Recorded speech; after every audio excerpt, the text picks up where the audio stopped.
মদ খুৱাই থাকে মানুহৰ লগত কথা নাপাতে যোৱাচোন প্লিজ প্লিজ নহয় মোৰ নাম হিমন্ত বিশ্ব শৰ্মা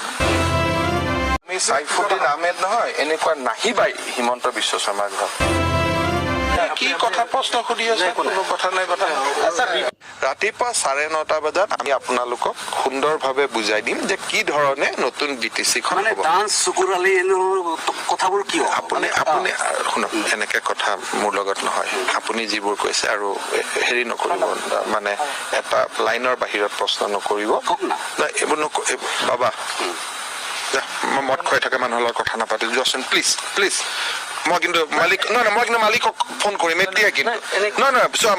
মই কিন্তু মই বেলেগ পলিটিচিয়ান নহয় দেই মই ভয় কৰা মানুহ নহয় তুমি যদি এনেকে মদ খাই মই সন্তোষ জয়ছলা এতিয়াই ফোন কৰিছো ৰবা এইটো কাম নকৰিবা দেই ভুলতে নহয় মোৰ নাম হিমন্ত বিশ্ব শৰ্মা এইটো নকৰিবা দেই নহয় মদ খাই মন্ত্ৰী এজনক প্ৰশ্ন কৰাটো সাংবাদিকৰ নীতি নিয়মৰ বিৰুদ্ধ আৰু তুমি এতিয়া মদ খোৱাবৰ কাৰণে পাৰ্মিট লাগে জানানে নাই তোমাৰ পাৰ্মিট আছে নেকি গতিকে মই যদি দিছপুৰ থানাত পাইপ ভৰাব নালাগে তুমি ইয়াৰ পৰা আঁতৰা আৰু এইটো কাম জীৱনত হিমন্ত বিশ্ব শৰ্মাৰ লগত ট্ৰাই নকৰিবা কাৰণ তোমাতকৈ মই বয়সত ডাঙৰ চবত ডাঙৰ ৰাতি 1 বজাত মদ খাই পেলাই ইয়াত আহিব নাপায় নহয় হয় নহয় এতিয়া তোমাৰ হাঁহ আছে মদৰ গোন্ধাবৰ কাৰণে এইবিলাক নকৰিবা দেই এইবিলাক মই জানো নহয় কেনেকে সাংবাদিক ইমান ধুনীয়াকৈ গোটেই কেইজনে কথা কৈ আছে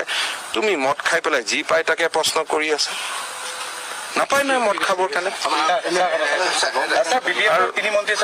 এইবিলাক কোনো ৰেকৰ্ড নকৰিবা কিন্তু বাবা শুনা এই বন্ধ কৰা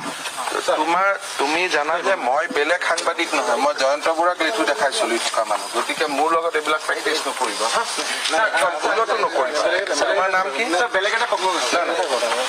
বন্ধু ইহঁতে কাটি দিব বাৰু তোমাৰ খিনি ৰেকৰ্ড তোমাৰ নাম কি তুমি সাইফুদ্দিন আহমেদ নহয় এনেকুৱা নাহিবাই হিমন্ত বিশ্ব শৰ্মাৰ ঘৰত আৰু এনেকে মুছলমান মানুহে মদ খোৱা তোমাক মই প্ৰথম দেখিলো মুছলমান মানুহৰ ইছলামত মদটো প্ৰথম বাৰণ আছে এইটো নকৰিবা কেতিয়াও নহয় মই বেয়া কৈছো আৰু কি কথা প্ৰশ্ন সুধি আছে কোনো কথা নাই কথা